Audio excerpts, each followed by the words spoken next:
Saudara-saudari semua, selamat pagi dimanapun kalian berada. Hari ini kita melihat kitab 2 Tesalonika pasal kedua. Hari ini Pastor Johnson yang menyampaikannya.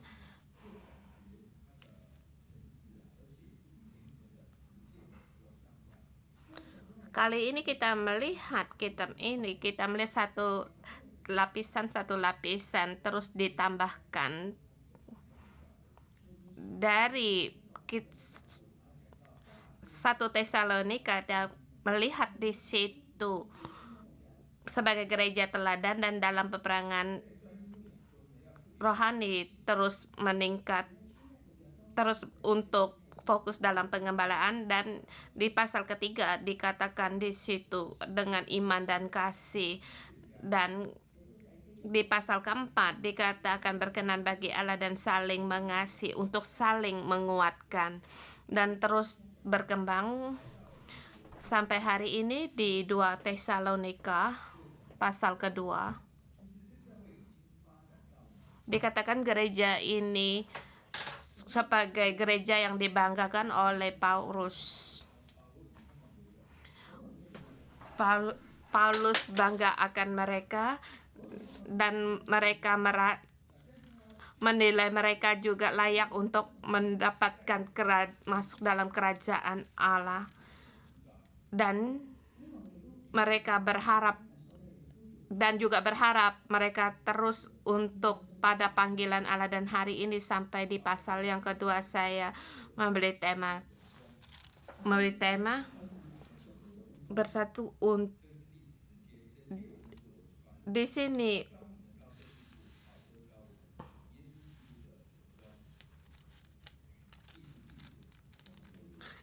Menggunakan ayat 14 untuk memperoleh kemuliaan Yesus Kristus Tuhan, untuk memperoleh kemuliaan Yesus Kristus Tuhan kita, agar kita terus untuk berdiri kuat, untuk kita tetap berdiri teguh. Dan maka dikatakan juga harus berpegang pada ajaran-ajaran yang telah kita terima. Mengapa kita tidak bisa berpegang pada ajaran yang telah kita terima? Mengapa bisa goncang iman kita? Mengapa bisa terpengaruh oleh banyak masalah? Memang banyak perasaan yang kejadian yang terjadi, seperti di gempa bumi di Syria dan di Turki dan Suriah. Apakah kita bisa apakah akhir zaman sudah sampai? Banyak sekali masalah bisa membuat iman kita goyah.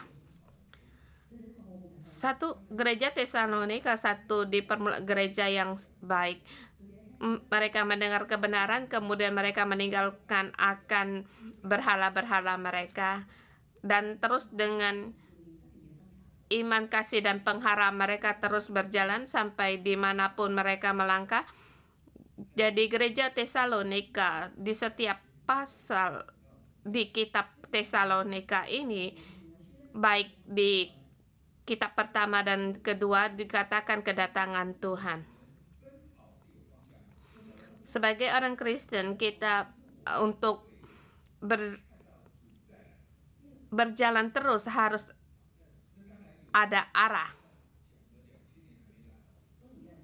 Dikatakan Tuhan akan datang, tetapi sudah dikatakan 2000 tahun, tapi Tuhan belum datang. Ia memang belum datang ke dunia ini, tetapi lewat Tuhan yang memberi kita kan hari-hari kita dari turun-temurun, dari masa ke masa, menanti akan kedatangannya. Pada saat dia belum datang, kamu telah ketemu akan dia. Jadi kita harus punya arah yang tepat. Dan akhirnya kita akan sampai ke hadapan Tuhan. Dan terhadap kehidupan kita akan penghakiman. Kalau tidak bermasalah, yang bermasalah akan dihukum, dan yang berbuat baik akan mendapatkan penghargaan seperti seorang pelajar, suatu saat kamu akan ujian DSE, walaupun bagaimana usahamu, suatu hari kamu akan menghadapi ujian. Paulus memberi gereja Tesalonika dengan arah yang tepat bahwa Tuhan akan datang dan berbagai cara untuk menerangkannya. Dan pada saat di tempat ini, di poin ini, dia merasa gereja ini sering gelisah apakah Tuhan akan datang seperti penganiayaan datang. Sekarang menyembah Raja Roma, Kaisar Roma, apakah dia Allah? Bukankah dia Allah ya? Tetapi dia adalah antikristus. Jadi kedatangan Tuhan dekat. Ada bermacam keadaan, atau seperti 70 tahun sebelum Tuhan datang, Yerusalem dimusnahkan, diruntuhkan. Bukan hanya Yerusalem, juga Bait Suci diruntuhkan. Apakah kedatangan Tuhan sudah dekat? Dari turun-temurun ada masalah yang demikian dari masa ke masa. Jadi di permulaan sudah diterangkan keadaan demikian. Paulus dengan perkara ini dengan tingkat yang jelas menjelaskan kepada mereka ayat 1 sampai dengan 4. Sebelum kedatangan Tuhan akan dinyatakan orang-orang terlebih dahulu si pendurhaka. Ayat 1 sampai 2 tentang kedatangan Tuhan kita Yesus Kristus dan terhimpunnya kita dengan Dia. Kami minta kepadamu saudara-saudara supaya kamu jangan lekas bingung dan gelisah, baik oleh ilham roh maupun oleh pemberitaan atau surat yang dikatakan dari kami seolah-olah hari Tuhan telah dekat. Mengenai tema ini, iman kita jangan terlebih dahulu digoyahkan. Kita jangan takut dan juga jangan sampai terpengaruh. Hari itu pasti akan datang. Di Perjanjian Lama, Nabi pun berkatakan hari Tuhan. Dan di Perjanjian Baru dikatakan kedatangan Tuhan. Tapi sebelumnya, kedatangannya akan banyak peristiwa yang terjadi, seperti Yesus mengatakan pada akhir zaman negara akan melawan negara, kerajaan melawan kerajaan, dan bangsa akan melawan bangsa. Pertama, di Perang Dunia Pertama kamu pun bisa merasa itu seperti hari akhir kiamat, tetapi tidak terjadi. Dan juga Perang Kedua terjadi dan merasa juga itu hari akhir zaman datang. Pada hari-hari yang demikian Yesus berkata itu adalah awal dari hari kesusahan. Dan juga dipertegaskan hari akhir zaman tidak ada seorang pun yang tahu, hanya Bapa yang tahu. Pada saat kita tegang dan bertanya apakah hari akhir zaman akan terjadi di tahun awal 2000, seperti ada virus dalam komputer yang menyerang komputer dan merasa virus itu menyerang di jaringan di komputer dan merasa itu seperti akhir hari kiamat.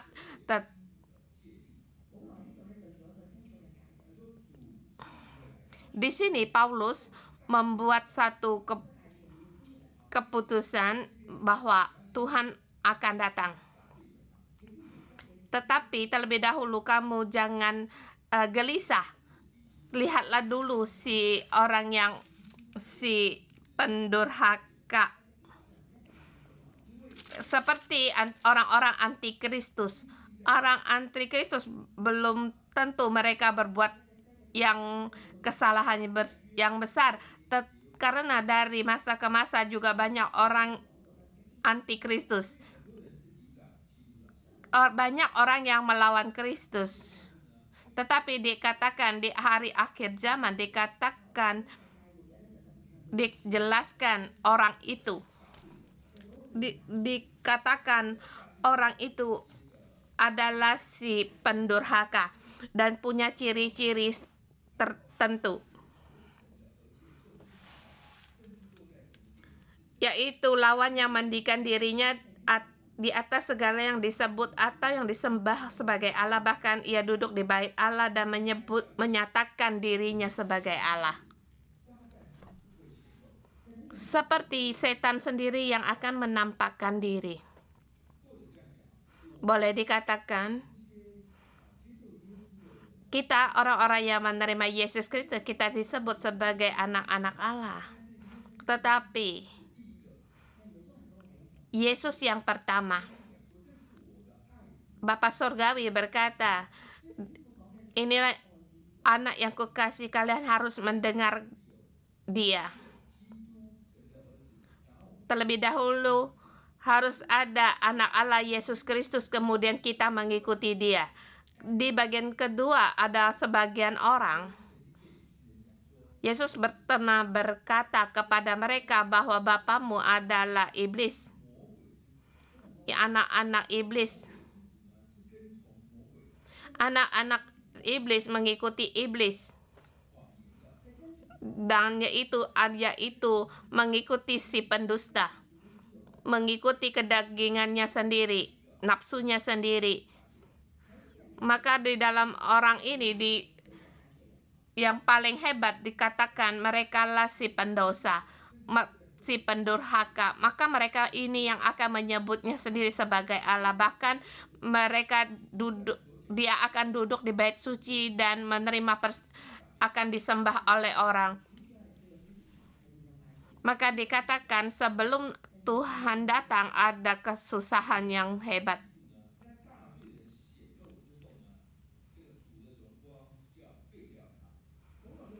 Di sini dikatakan si pendurhaka datang dengan kemuliaan Allah akan dibinasakan.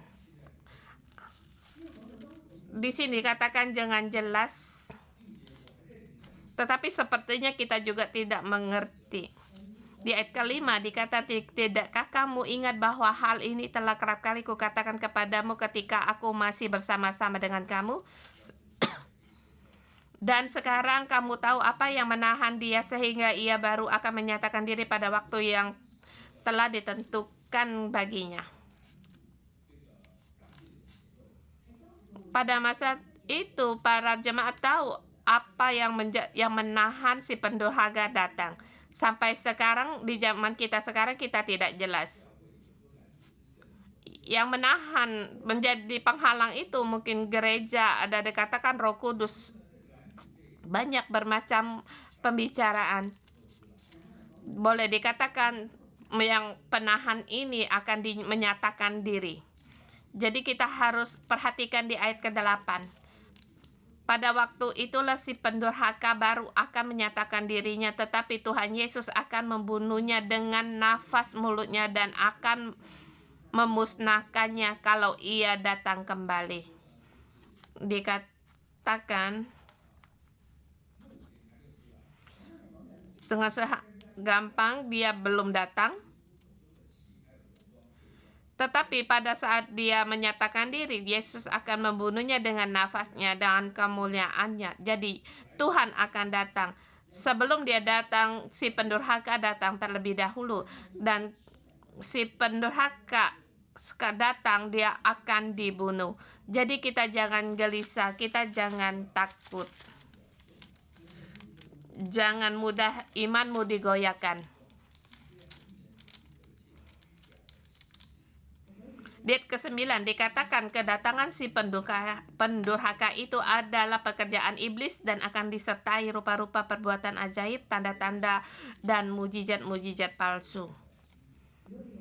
Menggunakan kitab Wahyu kita akan lebih jelas lagi. yaitu kita harus taat kepada Bapa, Putra, dan Roh Kudus, Allah Tritunggal. Tiga Allah yang menjadi satu. Tapi seluruhnya dia menjadi satu, dia Allah yang Esa. Allah Tritunggal. Pada saat setan datang, dia menjadi Allah yang palsu. Antikristus melawan Antikristus.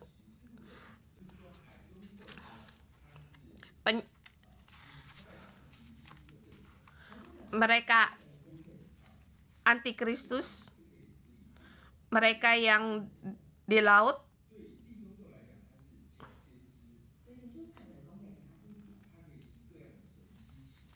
dan juga di situ ada nabi palsu yang bisa melakukan bermacam mukjizat. Boleh dikatakan di sebelah pihak di situ akan mati, hidup kembali dari kematian, dan di sebelah pihak di situ akan membuat mukjizat yang besar.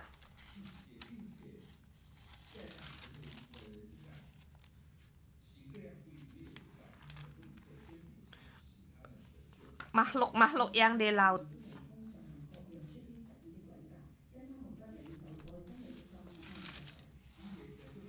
Ayat ke-11, itulah sebabnya Allah mendatangkan kesesatan atas mereka yang menyebabkan mereka percaya akan dusta, supaya dihukum semua orang yang tidak percaya akan kebenaran dan yang suka kejahatan.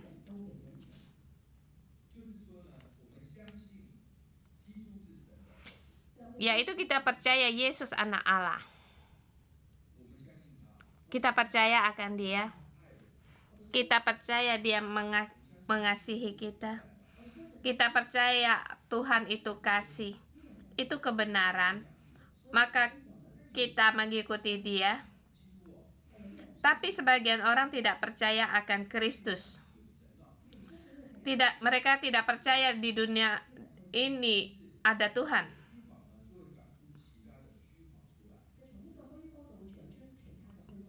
Dari di sini maka akan timbul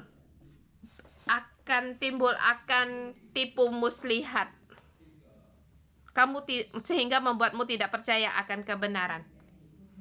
Maka kamu pun akan suka akan dusta. Kamu akan suka akan kejahatan. Ya, dikatakan tidak ada jalan tengah. Sebelah. Setengah percaya Yesus, yang sebelah mereka menyembah berhala, yang orang tengah-tengah apapun kamu tidak percaya. Ya, kamu percaya Yesus atau kamu tidak percaya Yesus. Kau percaya Yesus, kamu tidak percaya akan kebenaran dan karunia, anugerah. Kamu tidak percaya Yesus mengampuni dosamu dan menghapus segala dosamu. Pada saat kamu segala sesuatu ini kamu tidak percaya, apa yang kamu percayakan? Kamu percaya akan usahamu sendiri. Kamu mulai akan merasa benar sendiri. Kamu akan mulai mengandalkan dirimu sendiri dan mengandalkan akal budimu. Kamu tidak mengandalkan Tuhan. Tidak mengandalkan Tuhan sebagai pertolonganmu. Maka kamu akan mengandalkan dirimu sendiri dengan mengandalkan kekayaan, mengandalkan uang. Untuk apa? Mungkin kamu akan itu untuk menikmati hidupmu atau memuaskan hawa nafsumu. Ini adalah secara yang umum. Pada saat mereka tidak percaya akan kebenaran, maka dia akan suka akan kejahatan. Maka dia akan dihukum seperti dikatakan di sub kedua, yaitu si pendurhaka akan menyatakan dirinya, tapi akan dibinasakan oleh kedatangan Tuhan. Kita jangan mengikuti jalan si pendurhaka. Sebelah kegiatan Kristus, yang sebelahnya pekerjaan setan. Yesus terlebih dahulu datang sebagai manusia, maka Allah diangkat menjadi yang maha tinggi, maka dikatakan seperti tanda wi. Tapi setan terbalik, dia yang tinggi, dia merasa dirinya hebat, lebih lihai, dia merasa seperti Tuhan, maka menyuruh orang menyebut dia sebagai Allah, dia meninggikan dirinya, maka Allah akan menurunkan dia sebagai yang paling terendah, yaitu di neraka, di dalam neraka. Tidak di lembah, di neraka itu tidak ada dasarnya, maka dia akan terus turun dalam penghakiman Tuhan. Kamu akan ditinggikan atau kamu diturunkan. Hanya dua jalan. Kita mohon karunia Tuhan, kita mengikuti Tuhan, kita mengandalkan diri kita sendiri. Kemana kita mau pergi? Apakah kita mau meninggikan diri kita sendiri? Ini dua jalan yang berbeda. Jalan pada jalan pendosa, jalan pada si pendurhaka akhirnya akan dihukum, menghadapi penghukuman Tuhan. Yang ketiga, berdiri teguh dan berpegang pada ajaran-ajaran yang telah diterima.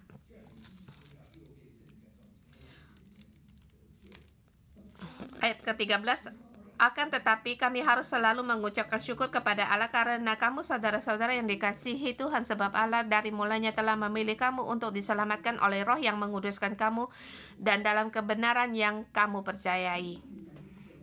Menurut teks asli terjemahannya,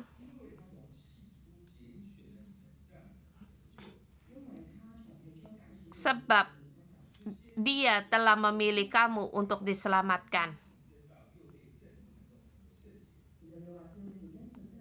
Karena kamu percaya dan oleh Roh Kudus kamu dikuduskan. Pertama, terlebih dahulu diselamatkan, kemudian dikuduskan dan berjalan dalam terangnya Yesus Kristus. Di ayat ke-14 dikatakan, untuk itulah Ia telah memanggil kamu oleh Injil yang kami beritakan, sehingga kamu oleh kemuliaan Yesus Kristus Tuhan kita. Inilah yang dikatakan Yesus, yang dikatakan ini yang dikatakan oleh Paulus, layak untuk mendapatkan kerajaan Allah, yang telah memanggil, yang telah merespon panggilan Allah, yang mendapat kemuliaan Tuhan. Mendapat kemuliaan Allah sulit untuk kita renungkan. Maka kita semakin mendekat pada Allah, maka kita akan seperti Allah. Kemuliaan ini menurut kita setiap orang.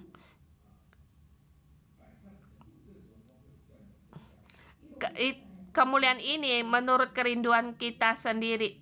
Kerinduan kita semakin merindukan kemuliaan itu akan bertambah.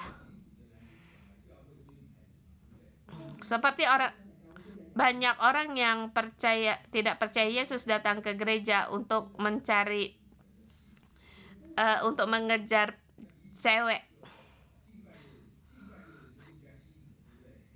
Dikatakan seperti para tim worship, mereka lebih mudah untuk menjadi tarikan orang, maka mereka banyak ke gereja untuk ingin mencari pacar. Maka dikatakan, Paulus berkata, mereka harus mengejar seperti Tuhan. Kamu mau kemuliaan Allah, kamu mau rupa seperti Allah, seperti dikatakan, berdiri teguh dalam segala kesulitan. Pada kesulitan datang dalam hidup kita akan turun naik dan sering berulang kali terjadi penuh dengan kegelisahan. Dengan demikian, iman kita itu tergoyang, kita tidak berdiri teguh. Maka di sini berpeganglah pada ajaran-ajaran yang kita terima. Kita harus terima ajaran-ajaran dari Tuhan, yaitu dalam segala sesuatu. Dalam segala sesuatu baik, dalam suatu kebaikan, Tuhan ingin menguatkan kamu. Dalam segala sesuatu, apa yang kita lakukan di mata Tuhan itu baik. Apa yang kita katakan, orang melihat pun baik. Di sini dikatakan pekerjaan dan perkataan yang baik. Kita harus hidup seperti Tuhan. Kita perlu akan bantuan Tuhan untuk menolong kita, karena kita tidak bisa melakukan sendiri. Maka di sini Paulus berdoa untuk gereja Tesalonika. Ayat 16. Dan ia, Tuhan kita Yesus Kristus dan Allah Bapa kita yang dalam kasih karunia-Nya telah mengasihi kita dan telah mengaruniakan penghiburan abadi dan pengharapan baik kepada kita. Kiranya menghibur dan menguatkan hatimu dalam pekerjaan dan perkataan yang baik. Hati kita harus dihibur, dikuatkan. Karena di dunia ini banyak sekali perkara yang menyedihkan. Tidak peduli orang lain yang menghadapi atau kita sendiri, maka Allah akan menghibur kita. Hanya Allah yang bisa menghibur kita. Saya kesempatan untuk menonton film karena terkenal di Hong Kong. Saya tidak suka nonton film ini, tapi saya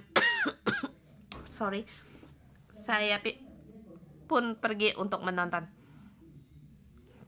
10 ribuan orang nonton. Saya merasa mengapa film ini menarik orang. Saya waktu nonton, saya juga ketemu dengan saudari-saudari dan sepasang suami istri duduk di sebelah saya. Jadi pada waktu kamu melihat film itu baru merasakan mengapa film itu disukai orang. Seperti hati orang Hong Kong yang gelisah diluapkan dalam, boleh dikatakan ini lapisan untuk menghibur hati orang. Menonton film itu memang senang, tetapi keluar dari bioskop masih hidup di dunia. Jadi penghiburan ini sementara, hanya beberapa saja. Maka pada saat lampu dinyalakan, kamu menyadari kamu hidup dalam dunia yang nyata. Gereja Tesalonika juga demikian. Mereka menghadapi banyak kesusahan, tetapi mereka tetap bertahan. Karena sesungguhnya penghiburan itu datang dari Allah. Maka Paulus berdoa kepada Tuhan agar penghiburan dari Tuhan ada pada mereka dan menguatkan mereka. Ya, memang kita ingin ada pekerjaan yang baik dan perkataan yang baik, tetapi kita punya kelemahan. Kita mohon Tuhan untuk menolong kita. Ini akhir dari perkataan dari Paulus, dan pada sampai di kitab yang pasal kedua, kita harus berdiri teguh. Kita harus berpegang pada ajaran-ajaran firman Tuhan. Kita punya rupa seperti Allah, seperti gambar Allah, maka kemuliaan Allah akan ada pada kita. Kita mohon Tuhan untuk menolong kita. Mari kita menyembah Tuhan kita.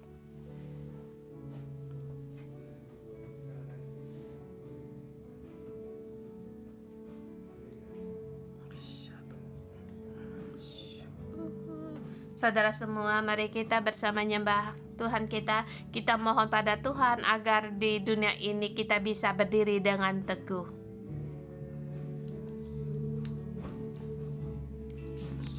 Kita mohon Tuhan untuk menolong kita.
Yesus, Engkau adalah Tuhan kami.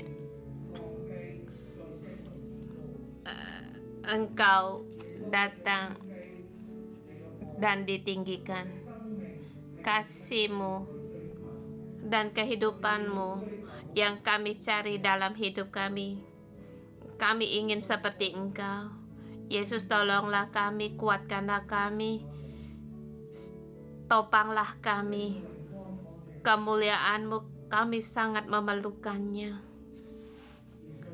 Yesus, kami mengasihi-Mu. Kami mengasihi-Mu. Saudara semua, silakan duduk.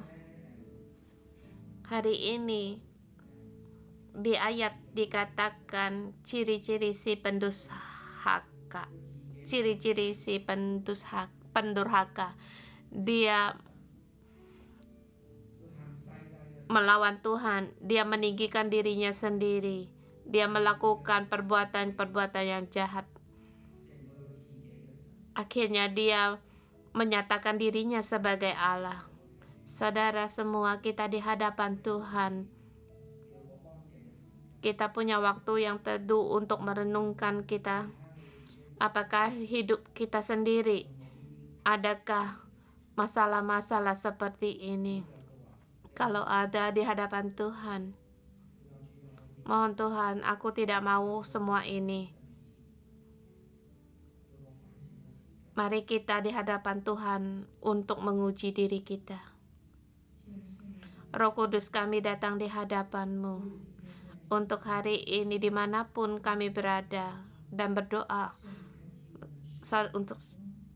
untuk saudara-saudari kami. Bukalah telinga rohani kami, bukalah mata rohani kami agar kami bisa melihat dan kami bisa mendengar. Tuhan, terima kasih. Hari ini lewat ayat-ayat-Mu, Engkau letakkan di hadapan kami. Kami orang yang bagaimana di hadapan Tuhan, kami si pendusta. Bukan iblis, bukan setan, tetapi kami sering meninggikan diri kami sendiri, mengutamakan diri kami sendiri, dan suka mendengar perkataan orang lain yang memuji kami sendiri. Orang yang tidak bisa melihat diri sendiri. Satu mulut yang sering menjelek-jelekan orang lain, yang ingin meninggikan diri sendiri.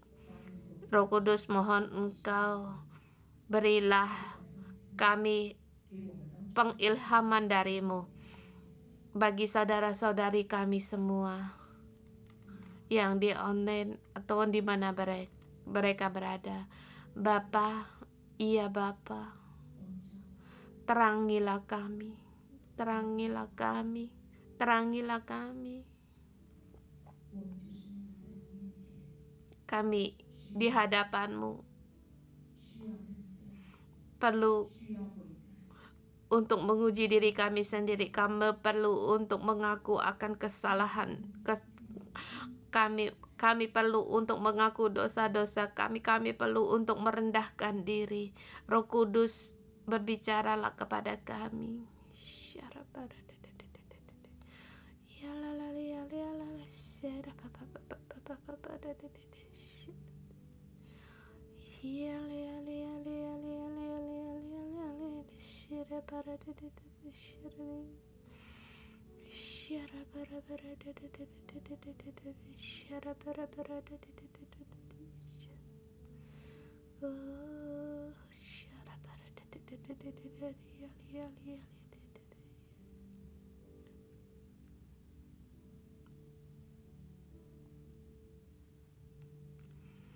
Aku diriku, Tuhan Yesus, ampunilah kami, ampunilah.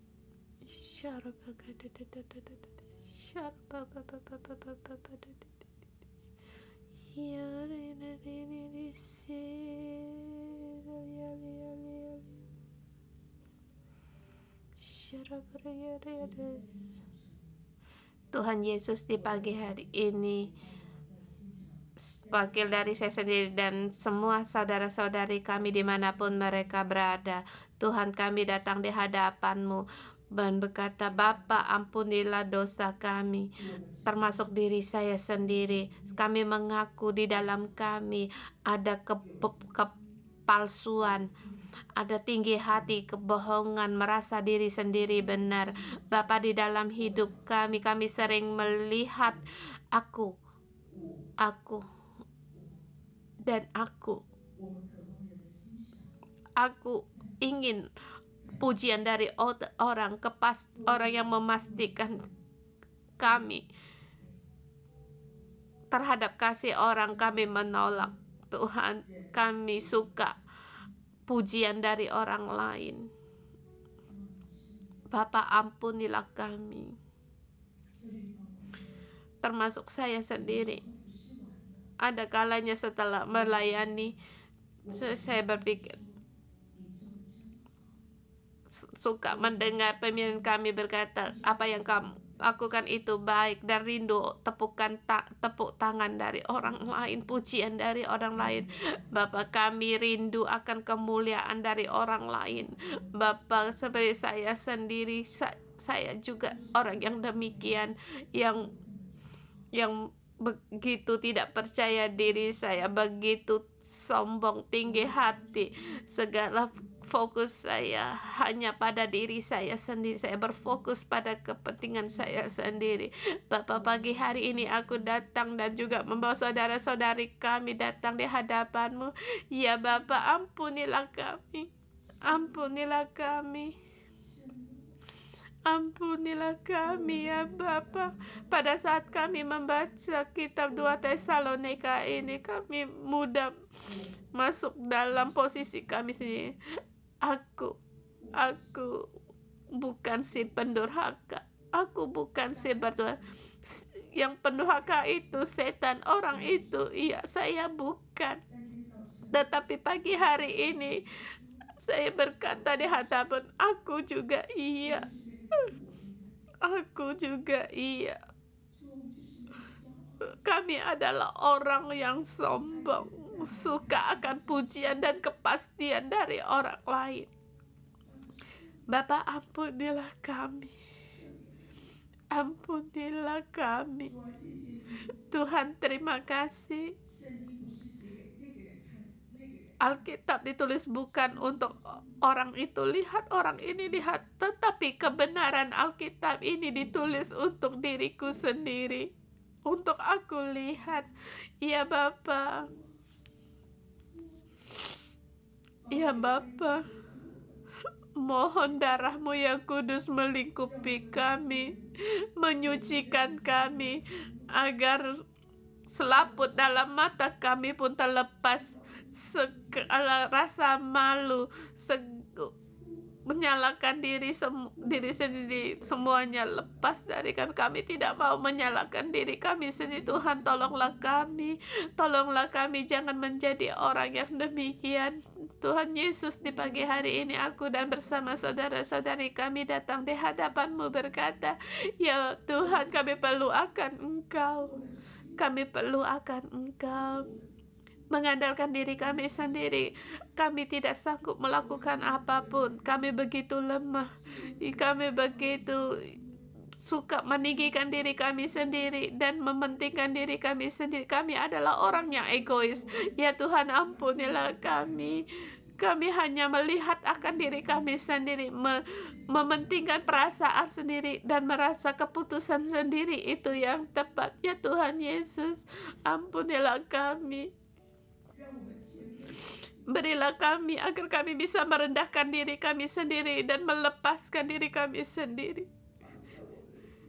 Melepaskan segala keegoisan kami, tinggi hati kami, kesombongan kami, agar kami semua orang, termasuk saya sendiri, di hadapan-Mu Tuhan, kami lepaskan semua ini, karena kami sendiri tidak tahu duduk di tahta-Mu, kami tidak tahu itu bisa berapa lama. Tuhan, Kau duduk di sana. Kami merasa ada kalanya kami menyakitkan Engkau lebih banyak. Bapa, di hadapan-Mu kami berseru kepada Engkau, tolonglah kami, saudara semua. Mari kita berdoa untuk diri kita sendiri. Kita mohon Roh Tuhan untuk menolong kita.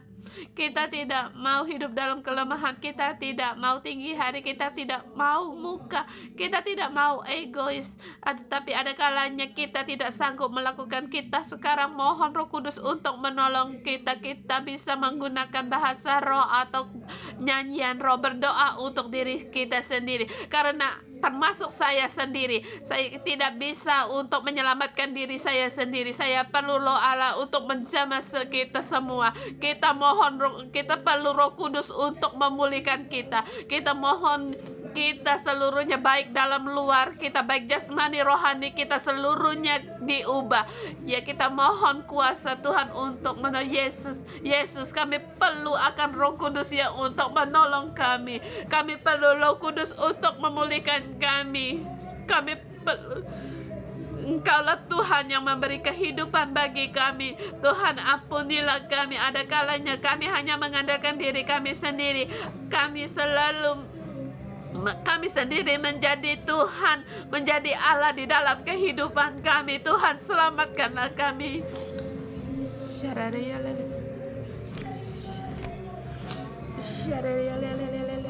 Ya Roh Kudus, berilah anugerah Kau kepada kami.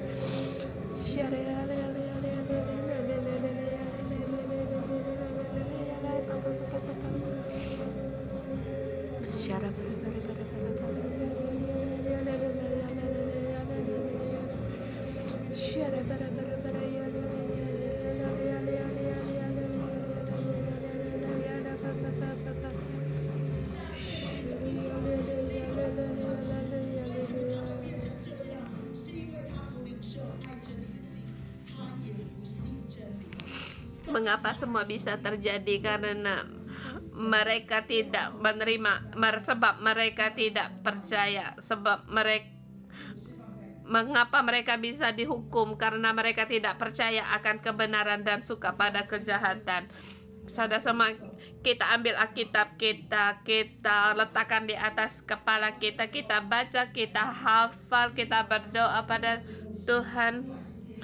Baik itu Pastor Joshua, Jason, dan Pastor Hagen, mengapa mereka melihat dalam satu Alkitab, mereka bisa memahami setiap apa yang difirmankan dalam Alkitab.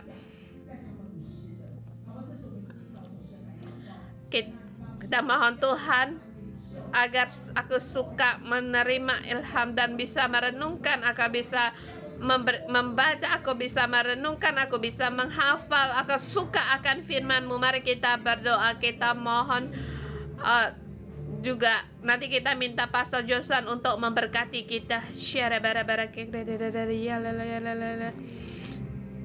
Kita menjunjung Alkitab kita. Tuhan Yesus, tolonglah aku agar aku bisa akan rindu, akan haus, akan dahak, akan lapar akan firman-Mu. Tuhan Yesus yang terkasih, kami serahkan kami semua, termasuk saya sendiri, di dalam tangan-Mu. Tuhan, kami mohon kepada-Mu lewat firman-Mu di hari ini. Firman-Mu penuh memberikan adalah kehidupan bagi kami semua. Beri kami hikmat agar kami semakin membaca firman, kami semakin rindu, kami semakin haus akan firman-Mu. Dan mohon agar firman-Mu menerangi segala akal pikiran kami, hati kami, sehingga apa yang kami perbuat berjalan dengan lancar. Dan memberkati saudara-saudari semua semakin rindu akan firman Tuhan, haus akan firman Tuhan. Berdoa dalam nama Tuhan Yesus Kristus, amin.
Allah Bapa, kami memohon kepada Engkau yang kami harapkan, yang kami rindukan, yaitu berkenan kepadamu. Tetapi kami mengaku di dalam kehidupan kami menghadapi banyak kesulitan. Saudara semua, adakah kamu menghadapi kesulitan atau kesusahan yang tidak sanggup kamu keluar dari kesulitan ini, baik itu hubungan atau perekonomianmu? Lewat 40 hari ini, doa puasa ini, kamu bisa melihat bahwa sulit untuk mengadakan terobosan dalam kehidupan karena kesusahan ini. Saya mengundang kalau di depan, kami ingin berdoa untuk kalian. Kesusahan ini bukan untuk bagi kita pergi meninggalkan Tuhan, tetapi di dalam kesusahan ini kita semakin dekat pada Tuhan dan Tuhan ingin menguatkan kita.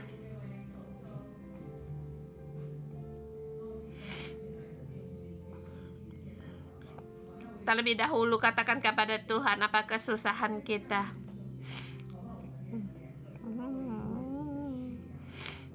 Kita juga bisa berdoa untuk Turki dan Suriah. Kita mohon penghiburan Tuhan ada pada mereka, sebab kita tidak bisa berbuat apapun hanya karena kita berdoa agar penghiburan Tuhan ada pada mereka, dan juga terang Tuhan ada dalam kehidupan kita. Kita berdoa untuk para korban gempa bumi yang di Syria dan Turki.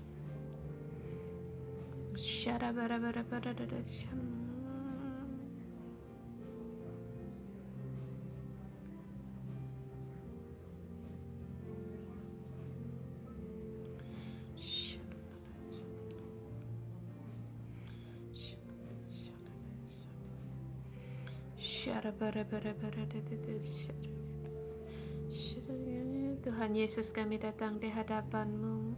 Mohon kiranya Engkau ya Allah Bapa untuk sendiri menghibur bagi korban-korban gempa bumi di Turki dan Suriah. Mohon kasih-Mu, mohon damai sejahtera-Mu ada pada mereka di dalam menghadapi kesusahan ini, dalam bencana ini Tuhan, agar hati mereka dikuatkan, dan lewat bencana ini Tuhan, mereka akan mengenal Engkau sebagai Tuhan, sebab Tuhan hanya Engkaulah yang berkuasa. Berikan penghiburan bagi mereka untuk menguatkan hati mereka Tuhan. Apa yang mereka perlukan, mohon kepada Engkau Bapa, Engkau mencukupi bagi mereka. Salam damai sejahtera-Mu ada pada mereka Tuhan.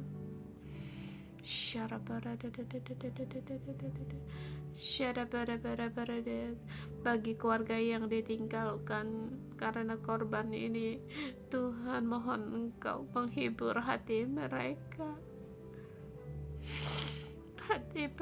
Tuhan. Biarlah kasih-Mu lebih banyak lagi Engkau curahkan kepada mereka.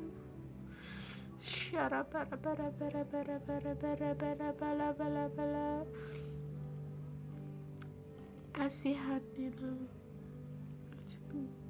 terang-Mu lah yang harus dipancarkan bagi mereka Tuhan.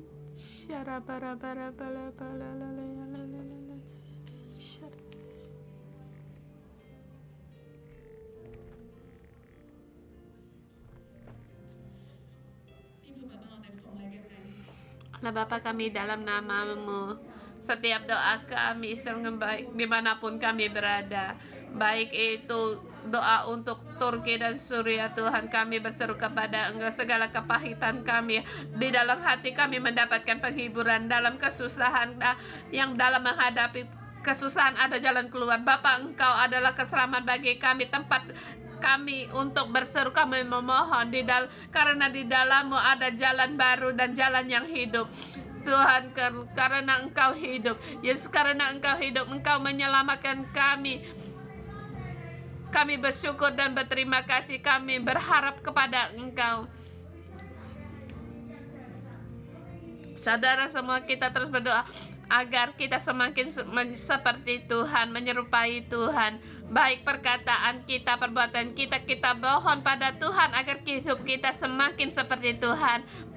Dan segala perbuatan dan perkataan kita berkenan bagi Allah. Mari kita berdoa untuk kehidupan kita sendiri. Baik kita di hadapan orang, manusia, di hadapan Tuhan, kita ada pekerjaan dan perkataan yang baik.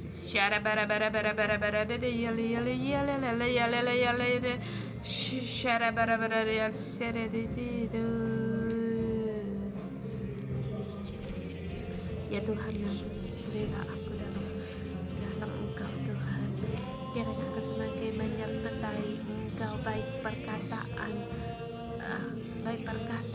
baik apa yang saya bekerjakan Tuhan, itu berkenan bagi Engkau. Perkataan yang baik, pekerjaan yang baik Tuhan. Mohon Engkau menuntun aku, mohon Roh Kudus yang membina aku sehingga aku semakin seperti Engkau sendiri. Terima kasih Tuhan. Terima kasih Tuhan. Kasih terima kasih.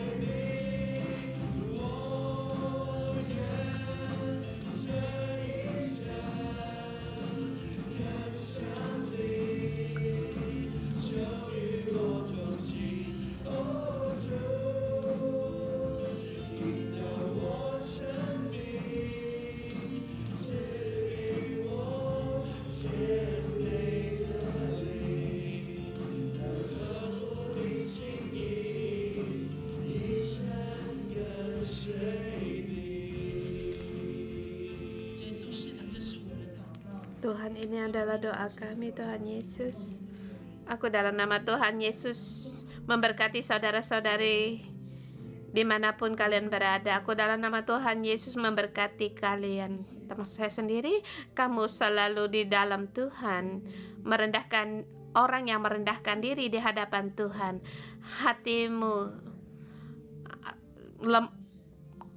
Hatimu lemah lembut merenungkan firman Tuhan.